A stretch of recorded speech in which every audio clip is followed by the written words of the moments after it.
Hi guys, welcome back to my channel. If you are new here, my name is Saskia, and this channel is going to be about my journey throughout PA school, as well as other things I want to share like beauty, makeup, fashion, skincare, travel, and more.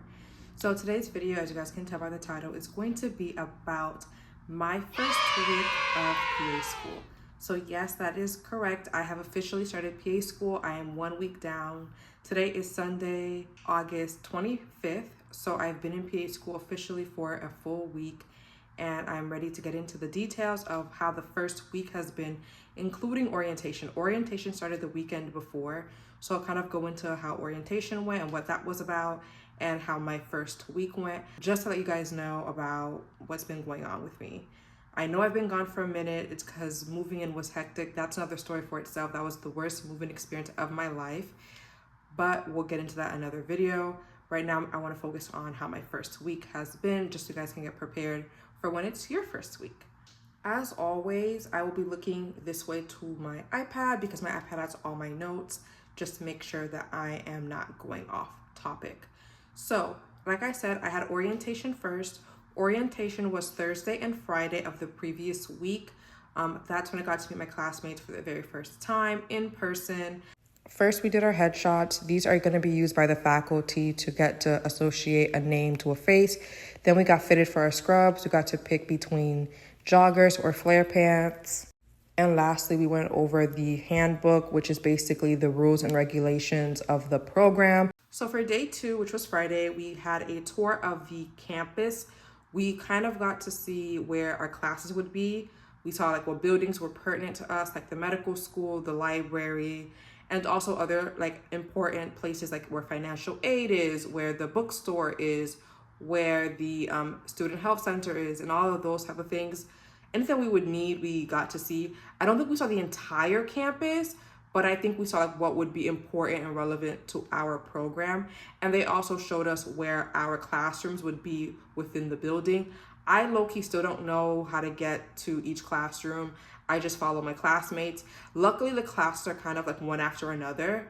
We don't really have a big break in between classes, at least on those days. So I just follow my classmates afterwards because I really just don't know how to get from point A to point B. It's just too much. It's just a lot of up and downs and twisting and turnings, and I don't have time for that. But yeah, that was part of day 2. Another thing that we did was our equipment. So basically, when you get to PA school or medical school or whatever, there's certain equipment you have to order, and our school has like a company that they work with that they order the equipment through, and we buy it through them.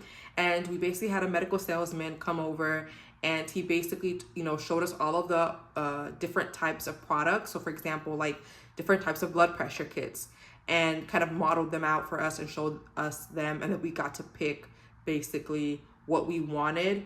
It was very expensive, not going to lie. I spent like over $600 buying this equipment. And mind you, I kind of got the cheapest of most of the stuff. Only thing I didn't get the cheapest of was the blood pressure kit.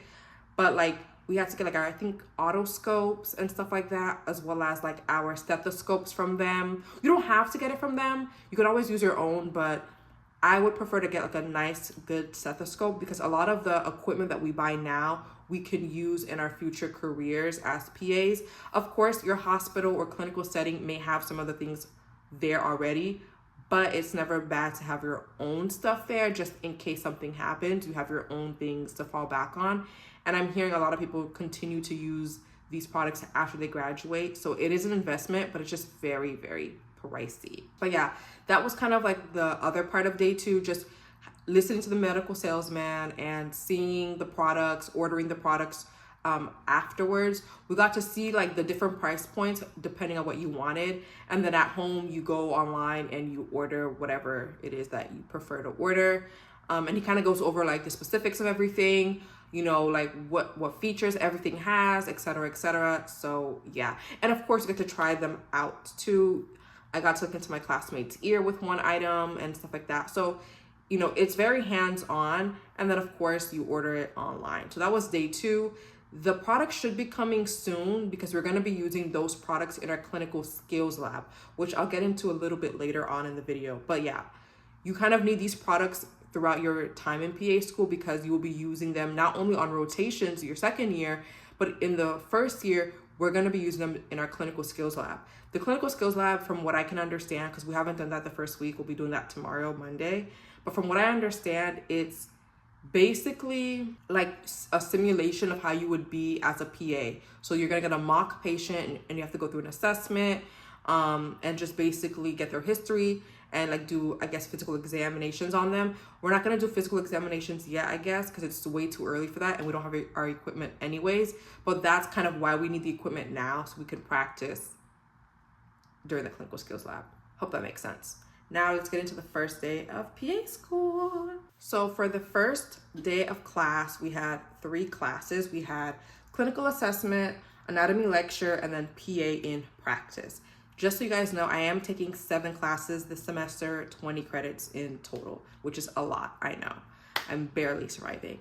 So with clinical assessment, it's basically what it sounds like, how to take an assessment of a patient. So we kind of went over how to take, a proper history, how to talk to the patient properly, being nice and, not being mean, basic stuff like that. Some people in our class are not, people have different clinical backgrounds is what I want to say. So I was a medical assistant, so I know how to take a patient's history pretty well because that's all I did at my job. That was a good chunk of, intake. But certain people were, for example, like a phlebotomist. They don't have to do that. Or other people were like EMTs. One girl in our class was a registered behavioral therapist. So a lot of the clinical stuff is kind of new to her. So she wasn't really familiar with how to take an assessment. Other people were like EMT techs or like emergency room techs or other type of techs. So depending on your role in your clinical experience, everybody's stuff is different. Like everybody's knowledge that they're bringing to the table is different. A lot of my classmates, the ones who were EMTs or paramedics, they know more about certain things than I do, but I also know more about certain things than they do. So it just really depends on the clinical setting you were in. Everyone has a different thing they bring to the table. So a lot of the stuff you will be learning may be new to you, and other things will be old to you. That was clinical assessment, just how to take, patient's history, how to talk to the patients, and stuff like that. Now, after that, we had anatomy lecture. Anatomy lecture, we basically went over like the muscles of the body, or some of the muscles, and like different things relating to muscles, like flexion, extension, lateral. I forgot some stuff already, y'all, but I'm gonna be studying today after I finish filming this video. But yeah, basically that was anatomy lecture, just going over like the muscles and stuff like that. Then we had PAs in practice, which is basically us learning about the PA profession, the origins, and our role in healthcare.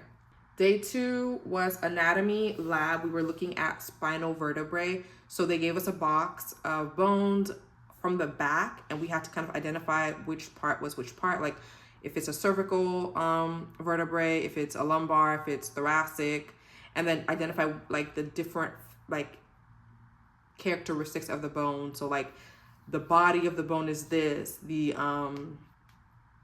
superior articular this, the inferior articular this, the transverse foramen, and kind of like be able to differentiate each spinal bone from each spinal bone.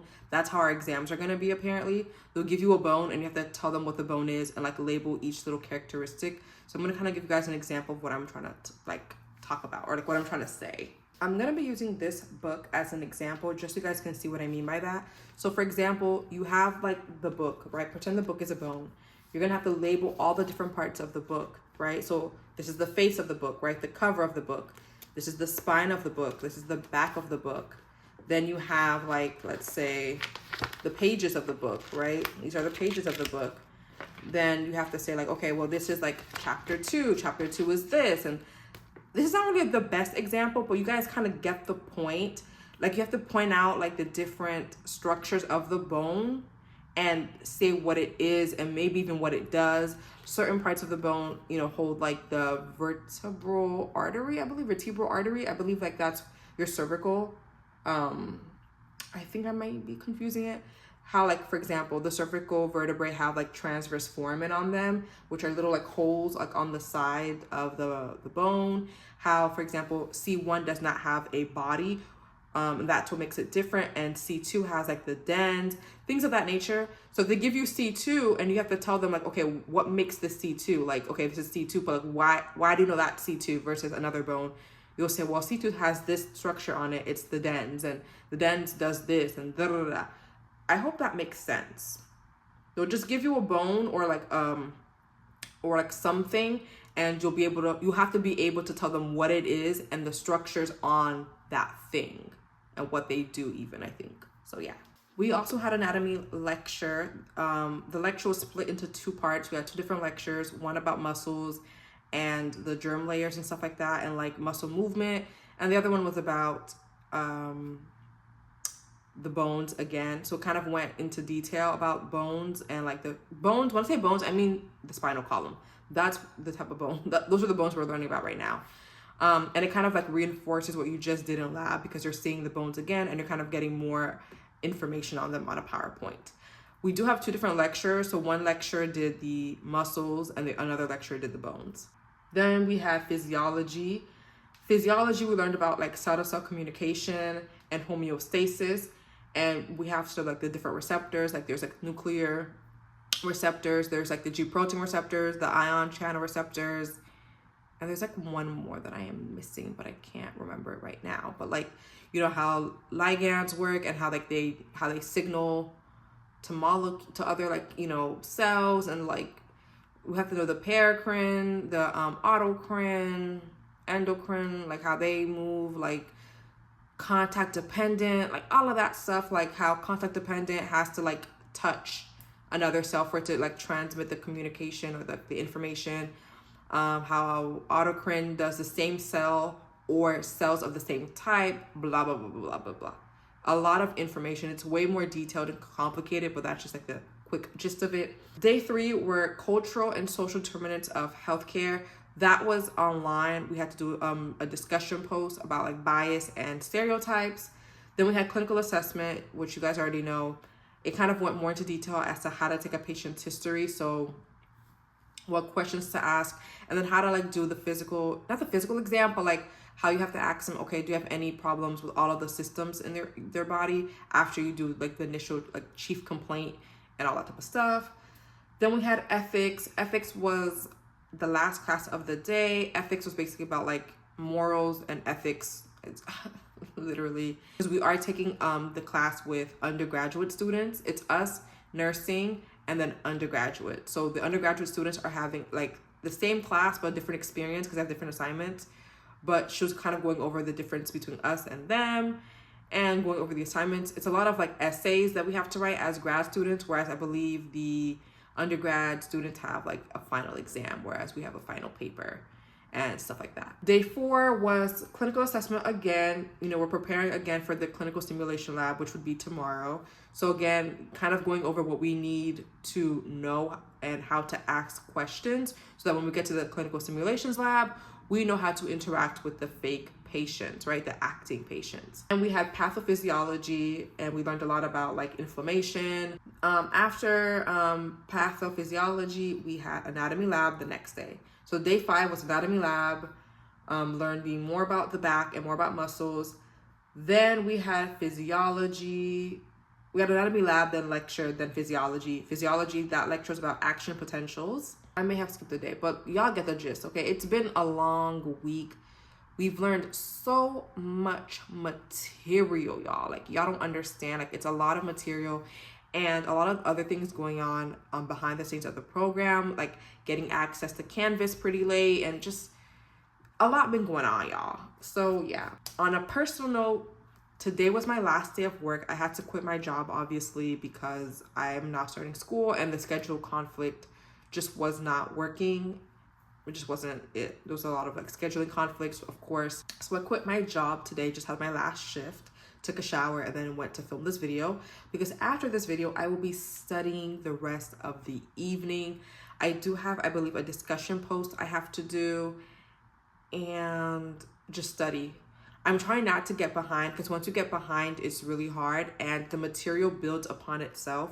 So last night I studied a lot of physiology. I got through the first lecture. They are recorded, so I was able to rewatch the lecture, which helped out a lot. I love rewatching lectures. And then today I'm going to be doing anatomy and going over that for the rest of the night, because tomorrow morning, of course, there is class. So I hope you guys enjoyed the video. I'm going to try to be as consistent as possible, but it's really, really hard, of course, with all of the things going on in school. We are in school for most of the day, and when you're not in school, you're studying. So I barely have time to do anything, but I wanted to make this video just so you guys can see the update and know what is going on. Thank you guys so much for watching. I really appreciate it. Please comment down below what you would like to know or other videos that you would like to see, and I will try to make a video on it. But please give me some grace and some patience because I am so busy now. Again, thank you guys again for watching, and I'll catch you guys on the next one. Don't forget to like, comment, and subscribe. Okay? Okay. Bye.